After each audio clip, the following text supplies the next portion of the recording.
My name is Clara. I'm 37 years old, and until a few months ago, I thought I had built a life no one could touch. I had worked 12-hour shifts for years, poured everything into climbing the corporate ladder, and the one reward I allowed myself was the small brick house I bought on Maplewood Lane. It wasn't a mansion, but it was mine. Every nail, every mortgage payment, every patch of grass in the front yard. It was the proof of what I'd clawed my way toward after years of struggle. I still remember that first night I slept on the floor of the empty living room, surrounded by moving boxes.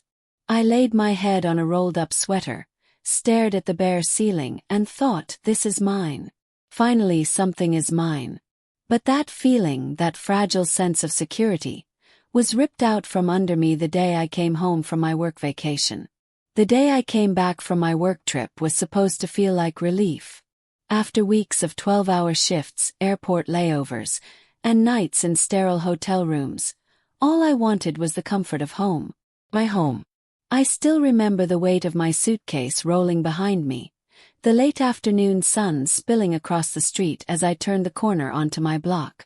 My chest filled with a quiet pride as my little white bungalow came into view. That house had always been more than just four walls and a roof. It was proof that no matter how much harder I had to work than anyone else, I could build a life that was mine. But as I wheeled my suitcase closer, my steps slowed. There was a car parked in the driveway I didn't recognize.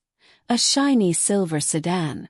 On the porch, a man I had never seen before leaned casually against the railing, scrolling through his phone. For a moment I thought maybe I had the wrong house. Jet lag could play tricks on the mind, right? But then I noticed the little crack in the left shutter, the same one I kept telling myself I'd fix. My welcome mat, worn but familiar. It was my house. Cleared my throat. Excuse me. The man looked up surprised. Oh hey. You must be the previous owner. The words hit me like ice water. Previous owner. I blinked, confusion turning my throat dry. What are you talking about? This is my house. He frowned, pulling a folded sheet of paper from his back pocket. No, ma'am. I just closed on this place last week. Paid in full. The paperwork's done. I shook my head, my pulse hammering in my ears. That's not possible. There must be some mistake. He handed me the paper, a copy of the deed, freshly stamped. My name was nowhere on it. Instead it bore his. My knees nearly gave out beneath me. My hand shook as I held the paper, the ink swimming in my vision. Who sold this to you? I managed to whisper. Walter and Jean Moore, he said casually. Lovely couple. Said their daughter had moved and wanted to let go of the property quick.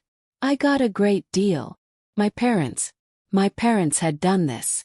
The suitcase slipped from my hand and toppled onto the pavement with a dull thud. My breath came in short gasps, each one sharper than the last. I didn't even realize I was shaking until the man reached out a hand.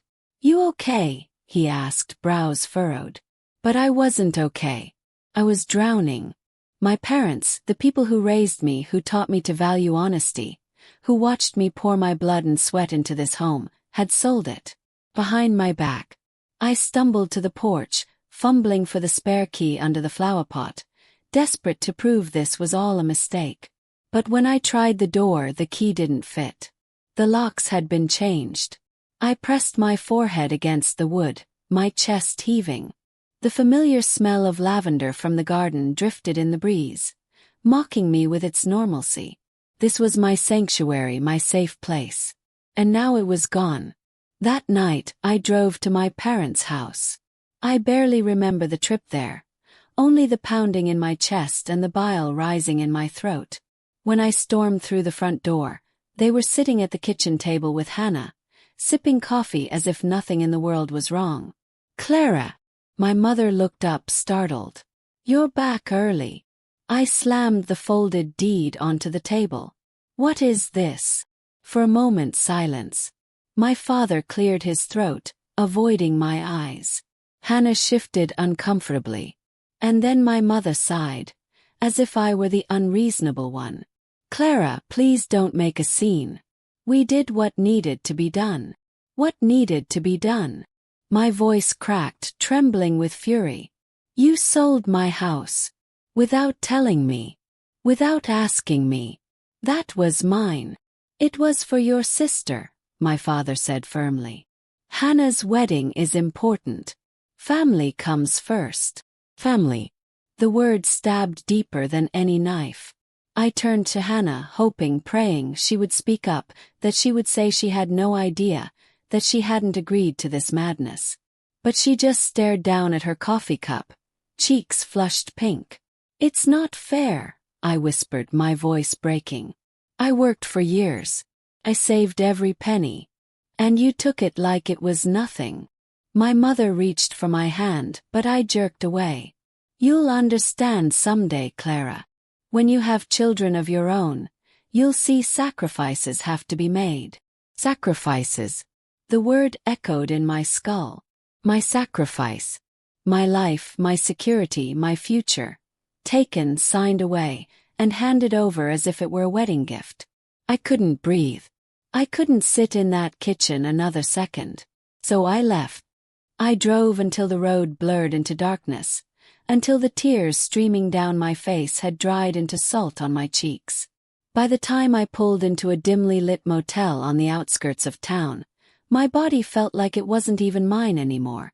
And it was there, in that cheap hollow room with peeling wallpaper and a buzzing neon light outside the window, that I broke. I curled up on the thin mattress, clutching my empty hands where my house key should have been, and I let the sobs tear through me until morning. Because in that moment, I wasn't just houseless. I was parentless, sisterless, familyless. Everything I thought I could rely on had been ripped away. And somewhere deep inside me, where the hurt burned hottest, a new flame began to take root. Not just grief. Revenge. Because at that moment, as I stood on the porch of the home I had built with my own sweat and sacrifice, staring into the eyes of a stranger who now held the keys, I made a silent promise to myself. I was going to take it back. Every inch of it. Even if it meant turning against the very people who had raised me. And the reason they sold it. That was the knife that twisted deeper than I thought I could endure. To understand how deep this betrayal cut, you need to know where I came from. I wasn't born into wealth or privilege. My father, Walter, worked long hours at a manufacturing plant, and my mother, Jean, kept the house running. We weren't destitute, but money was always tight. Every decision, from new school shoes to whether we could afford a second-hand car, was a debate around the dinner table. Growing up, I learned early that if I wanted something, I had to work for it myself. Babysitting jobs, tutoring younger kids, summer shifts at the grocery store. I did it all. By the time I graduated high school, I had saved enough for community college without asking my parents for a dime. But my parents, they always seemed to have a blind spot when it came to my younger sister, Hannah. Hannah was the golden child. Sweet-faced, charming, always quick with a laugh. She could talk her way out of trouble before my parents even realized what she'd done. When she wanted ballet lessons, somehow the money appeared. When she wanted a car at 16, they bought her one, even though mine had been a rusty hand-me-down that broke down every other week. I told myself I didn't mind, that I was the strong one, the independent one. But over time, little cracks began to show in our family dynamic. I'd come home from a double shift at the diner during college, sweaty and exhausted, only to hear my parents bragging about how Hannah had aced her choir solo or been chosen for homecoming court. When I brought home straight A's from night classes while working full-time, my dad barely looked up from his paper. Still, I swallowed it. I worked harder. I told myself love wasn't measured in applause, that maybe my parents just thought I didn't need the validation. Years later, when I landed a stable job at a tech firm and finally had enough for a down payment on a house, I was so proud I could burst. I remember walking my parents through it for the first time. The living room was bare, the walls needed paint, and the kitchen cabinets squeaked when you opened them. But to me it was perfect. My mom smiled faintly. It's nice, she said, her eyes scanning the scuffed hardwood floor like it offended her. Hannah wrinkled her nose. Kinda small, isn't it? Only my dad patted my shoulder and said, well, it's a start. Those words stayed with me. Start. As if everything I had built, every sacrifice I had made, was just a warm-up act for Hannah's spotlight. Still, I tried to ignore the imbalance. When Hannah got engaged last year, I was the first one to congratulate her. I hugged her tight, told her how happy I was for her. But in the back of my mind, I couldn't help but notice how quickly my parents shifted into planning mode. Every conversation became about the wedding, the dress, the venue, the flowers. I told myself it wasn't my business, until the cracks became fissures. A month before my work vacation, I overheard a conversation I wasn't supposed to hear.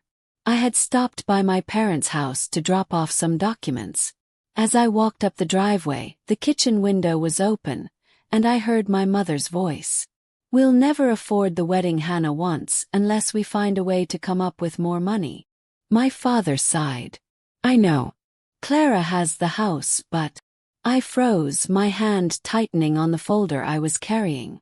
The house. My house. Before I could hear the rest, the floorboard creaked under my step, and the voices went silent.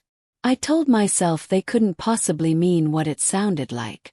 That I had misunderstood. That my parents, who had watched me fight for everything I had, would never touch the one thing I had built for myself. I pushed the thought aside. I packed my bags for my work trip, locked the door of my house, and left with a light heart, believing I'd return to the life I worked so hard to secure. But I should have known. I should have seen the signs. Because while I was away, the cracks in our relationship shattered completely. And when I walked up to my own front door and found a stranger standing there, I finally realized what they had done. They had sold my house. For Hannah's wedding. Before we go any further, click subscribe and let me know in the comments. What would you have done in my shoes? The morning after that house breakdown, I woke up with swollen eyes, my throat raw from crying, and a pit in my stomach so heavy it felt like lead. For a few disoriented seconds, I forgot where I was. I reached for the lamp on the side table like I would have at home, but there was no lamp I recognized. No home. That realization hit like a hammer. My house was gone. My parents had sold it, my sister had silently accepted it, and I had been left with nothing. But as I sat on the edge of the creaky motel bed, a new thought cut through the fog. Oh, not nothing. They thought they had stripped me of everything. They thought they had locked me out. But they underestimated me. And that was their first mistake. I pulled out my laptop, hands still trembling, and began searching. I dug through county property records, legal databases, real estate transfer filings. It took hours, fueled by motel coffee and sheer determination. But by midday I had the full story in black and white. The sale had been legal, yes, but rushed. My parents hadn't even listed the property properly.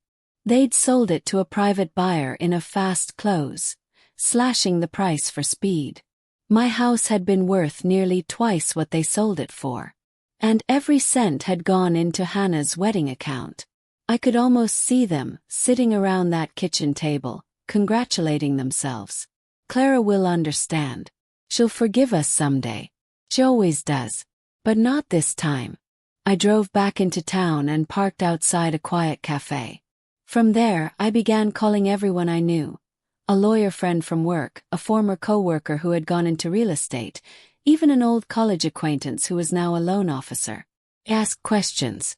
I pieced together options. And slowly, a plan started to form. First, I needed proof. So, I went back to the county clerk's office and requested certified copies of every document tied to the sale. Then, using a recorder app on my phone, I called my mother. "Clara," she said wearily when she picked up. "We really don't want to fight about this anymore. I just need to hear it from you," I said, keeping my voice as even as possible. "You sold my house to pay for Hannah's wedding." Was. Then my father's voice in the background. Tell her the truth, Jean. Yes, she said. We did it for your sister. It was for the family. Blake. Save. Now I had evidence. Their own voices admitting what they'd done. The next step was harder, money. If I wanted to take my house back, I had to be ready to fight for it. I worked extra shifts. I cut expenses to the bone. And quietly, I began reaching out to the buyer who had unknowingly bought stolen security. His name was Mark, the man from the porch. Unlike my family, he wasn't malicious, just opportunistic. When I called him, I explained everything. That house wasn't theirs to sell. It was mine. My parents manipulated the process. I have proof. He was silent for a long moment. Then he sighed. Look, I don't want to be caught in the middle of a family war. I don't need bad blood or a legal mess. If you can reimburse me what I paid, plus a little extra for the hassle, I'll walk away. It wasn't cheap, but it was possible. For the first time in weeks, a spark of hope lit inside me. Every night, I scribbled notes in a spiral-bound notebook. Timelines, amounts, strategies. I imagined their faces. My mother's tight smile, my father's steady rationalizations, Hannah's downcast eyes. When they realized I wasn't broken. I wasn't beaten. I was coming back for everything they took. The hardest part was pretending. Pretending to still be devastated when I saw them in town. Pretending to be civil when Hannah invited me to her wedding shower with a chirpy voice, as if nothing had happened. But behind the mask, I was sharpening my edges. When I stood in front of the mirror at that motel one night, staring into my own reflection, I barely recognized the woman looking back. My eyes weren't just tired anymore. They were dangerous. They thought they had buried me under betrayal. They didn't realize I was planting seeds. And soon, something fierce was going to bloom. Real quick, subscribe and share your thoughts below before we get to the part that still makes my heart race. The morning of Hannah's wedding, the town was buzzing. Cars lined the street near the church. Women in pastel dresses balanced corsages on their wrists. Men adjusted ties. Photographers bustled with cameras swinging from their necks. And me. I wasn't there to toss rice or smile for pictures. I was there to take back what was mine. Weeks of planning, saving, and grinding had led me to this day. The paperwork was ready. The funds were lined up. The buyer Mark had agreed. And I had one more weapon tucked away in my purse. The recording of my parents admitting to selling my house without my consent. While they were busy stringing lights and fixing boutonnieres, I was at the county clerk's office, filing the transfer of ownership papers Mark had signed that very morning. The house was mine again, legally and indisputably. The clerk stamped the last page, slid it across the counter and said, "Congratulations, Miss Clara. You're officially the owner again." It felt like thunder in my chest. My house, my home, back in my name. I didn't head to the church right away. No, I drove straight to the house. My house. The yard was a mess. Weeds clawed up through the fence, the flower beds half dead from neglect. But the bones of it were still there. My grandmother's shutters. The oak tree I used to climb. The door with the faded brass knob I had polished every spring. I set my palm against it and whispered, "We're back." But the fight wasn't finished yet. By the time I walked into the church hall, the reception had just begun. Hannah was glowing in her lace gown, parents beaming beside her. Champagne flutes clinked, laughter filled the air, and I felt like an intruder stepping into a movie scene. Every head turned when they saw me. "Clara," my mother gasped, hand pressed to her chest. "You came." "I did," I said, my voice steady. "But not for cake or champagne." The room quieted. Even the band faltered into silence. "I came to tell the truth." I pulled out my phone, pressed play, and let the recording roll. My parents' voices echoed through the speakers. "Yes, we did it for your sister. It was for the family." Gasps rippled through the crowd. Aunts, uncles, cousins. all hearing the confession plain as day. Hannah's smile shattered, her bouquet slipping from her fingers. My father stepped forward, red-faced, stammering. "Clara, stop this. Not here, not now." But I raised my hand. "No. Exactly here. Exactly now. While you celebrate, I've been scraping my life together because of what you did. But you didn't win. You sold my house, and I bought it back." I held up the stamped transfer papers. The seal gleamed under the string lights. Whispers broke out. My uncle muttered, "Unbelievable." My cousin shook his head in disgust. Hannah's groom looked like he'd seen a ghost. My mother's lips trembled. "Clara, we only wanted to." "You wanted to give her a dream wedding," I snapped. "And you decided that meant destroying me. But I'm not destroyed. I'm standing right here, and I've taken back everything you stole." For a moment no one spoke. Then the whispers swelled into judgment, murmurs of betrayal, people shifting away from my parents like their shame was contagious. Hannah burst into tears, mascara streaking down her cheeks. "How could you do this to me?" she wailed at me. I turned, my pulse steady, my chest lighter than it had been in months. "Enjoy the wedding," I said quietly. "I'll enjoy my house." And I walked out. The aftermath was ugly. My parents tried calling, begging to explain, but I didn't answer. Hannah tried sending long, tearful messages, but I left them unread. The family that once leaned on me now avoided me, embarrassed by the truth everyone had witnessed. But I wasn't bitter anymore. That first night back in my own home, I sat on the porch swing under the oak tree. The shutters rattled softly in the evening breeze. It wasn't perfect, not yet. There were repairs to make, weeds to pull, a life to rebuild. But it was mine again. And as I rocked back and forth, listening to the creak of the swing, I realized something. They had tried to erase me to build Hannah's fairy tale. But in doing so, they gave me the strength to write my own ending. Not as the victim, but as the woman who took her house back. And that's how I took back everything they tried to steal from me. The house is mine again. The shame is theirs to carry. Sometimes the sweetest revenge isn't shouting or fighting. It's standing tall while the people who betrayed you crumble under the weight of their own choices. After all, sometimes the people closest to us write the cruelest betrayals. And sometimes, the comeback is even more powerful than the fall. If this story left you stunned, make sure you hit that subscribe button and turn on notifications to know anytime we drop an emotional true story like this. See you soon again.